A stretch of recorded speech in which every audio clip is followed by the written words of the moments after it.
Lecture du livre du prophète Ézéchiel. La parole du Seigneur me fut adressée. Fils d'homme, je vais te prendre subitement la joie de tes yeux. Tu ne feras pas de lamentation, tu ne pleureras pas, tu ne laisseras pas couler tes larmes. Soupire en silence, ne prends pas le deuil. Enroule ton turban sur la tête, chausse tes sandales, ne voile pas tes lèvres, ne prends pas le repas funéraire. Le matin, je parlais encore au peuple, et le soir ma femme mourut. Le lendemain matin, je fis ce qui m'avait été ordonné. Les gens me dirent, « Vas-tu nous expliquer ce que tu fais là? Qu'est-ce que cela veut dire pour nous? » Je leur répondis, « La parole du Seigneur m'a été adressée. Dis à la maison d'Israël, ainsi parle le Seigneur. Je vais profaner mon sanctuaire, votre orgueil et votre force, la joie de vos yeux, la passion de votre cœur. Vos fils et vos filles, que vous avez laissés à Jérusalem, tomberont par l'épée. Vous ferez alors comme je viens de faire. Vous ne voilerez pas vos lèvres, vous ne prendrez pas le repas funéraire, vous mettrez vos turbans et vous chausserez vos sandales. Vous ne ferez pas de lamentation, vous ne pleurerez pas, mais vous pourrirez dans vos péchés et vous gémirez tous ensemble. Ézéchiel sera pour vous un signe. Tout ce qu'il a fait, vous le ferez.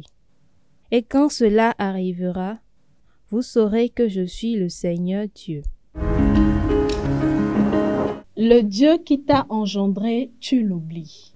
Tu dédaignes le rocher qui t'a mis au monde.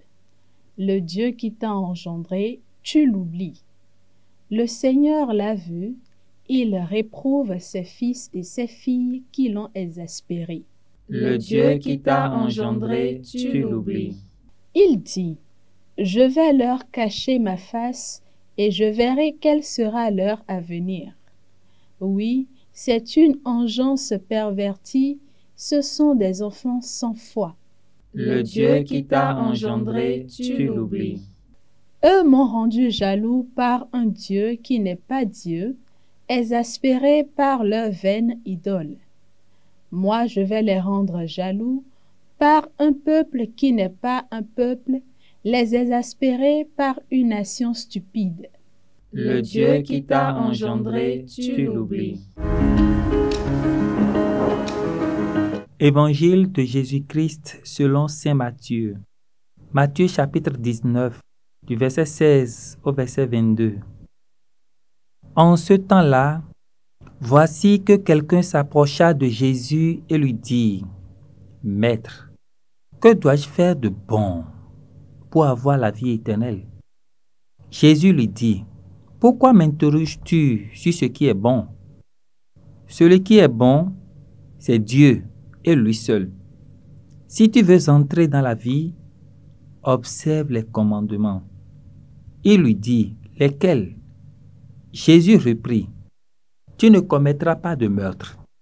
Tu ne commettras pas d'adultère. Tu ne commettras pas de vol. Tu ne porteras pas de faux témoignages.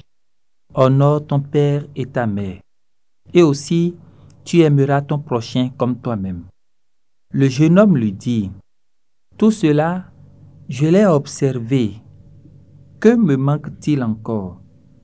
Jésus lui répondit, « Si tu veux être parfait, va, vends ce que tu possèdes, donne-le aux pauvres, et tu auras un trésor dans les cieux.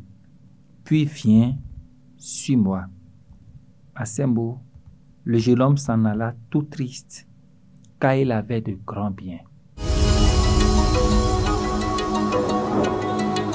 Bien-aimés du Seigneur, au cœur de l'évangile de ce jour se trouve une question qui est fondamentale pour tout chrétien. Maître, que dois-je faire de bon pour avoir la vie éternelle?